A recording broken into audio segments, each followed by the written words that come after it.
તેલ વગરનું હળદરનું અથાણું. તો તેલ પહેલાં તો તેલ આપણે કટકા કરી દઈશું હળદરના ઝીણા ઝીણા. સરસ ધોઈ નાખી છોડી નાખી અને કટકા કરીશું હળદરના. અને પછી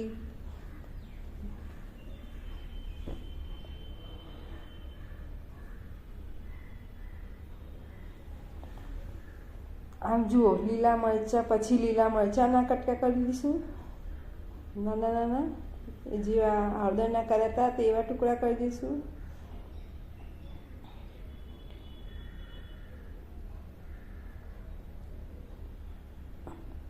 મરચું તમારે ટેસ્ટ પ્રમાણે નાખવાનું, વધારે મરચું નાખવું હોય તો એ પણ નાખી શકો છો. હવે એક બાઉલમાં લઈશું હળદર અને મરચાં. પછી એમાં એક લીંબુ નીચોવશું. તમારે વધારે હળદર હોય તો તમારે વધારે લીંબુ નીચોવાનું. હું અડધી ફાળ લીંબુ નીચોવું છું અને મીઠું ટેસ્ટ પ્રમાણે મીઠું નાખીશું અને તેને હલાવી દઈશું ને એક બાઉલમાં ભરી દેવું. તમારે જ્યારે ખાવું હોય ત્યારે રોટલી શાક જેના સાથે જોઈએ ખાવા માટે, શિયાળામાં અચૂક ખાવું. હવે મગના પુલ્લા બનાવીશું. મગના પુલ્લા રાત્રે મેં મગ પલાળી દીધા હતા અને અત્યારે ફોગાઈ અને સરસ થઈ ગયા છે. તેને અમે મિક્સર ગ્રાઇન્ડરમાં મૂકી નાખી દઈશું. મિક્સર ગ્રાઇન્ડમાં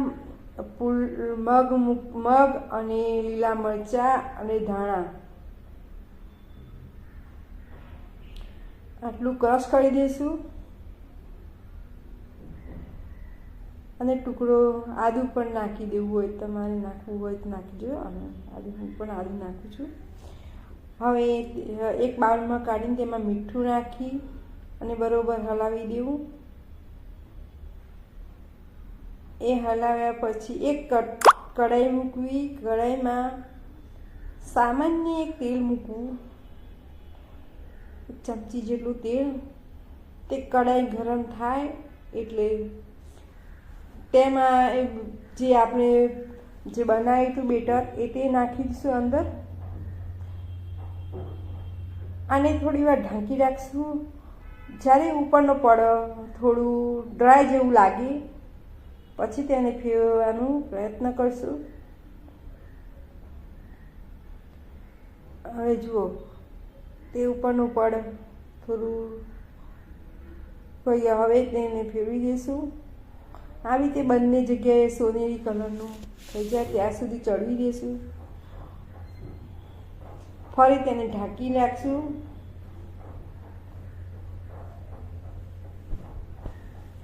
અને પછી ખોલીને તેને સોનેરી કલર જેવો કલર આવે ત્યાં સુધી એને ચડાવીશું.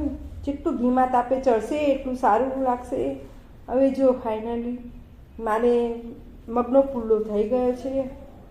હવે તે ડાયટમાં દહીં સાથે ઉપયોગ કરી શકાય છે. આ બધી જ વાનગી જે મેં આજે આમાં બતાવી છે, જે વસ્તુ બધી ડાયટમાં ઉપયોગ થાય તેવી છે.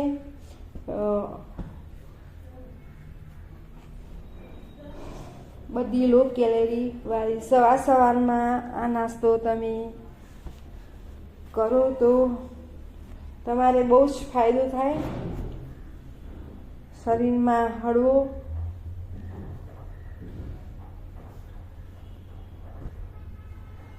અને પ્રોટીનથી ભરપૂર હોય છે.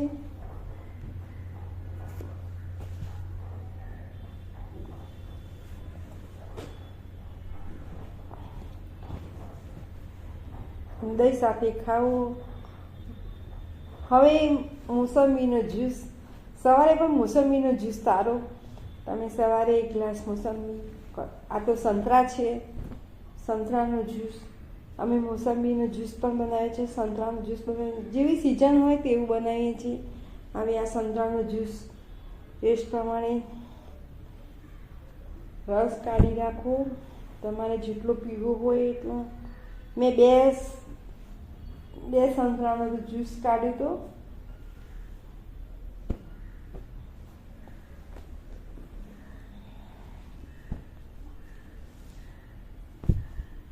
જુઓ, આ મશીન આવું હોય તો તેમાંથી બધો જ રસ નીકળી જાય છે.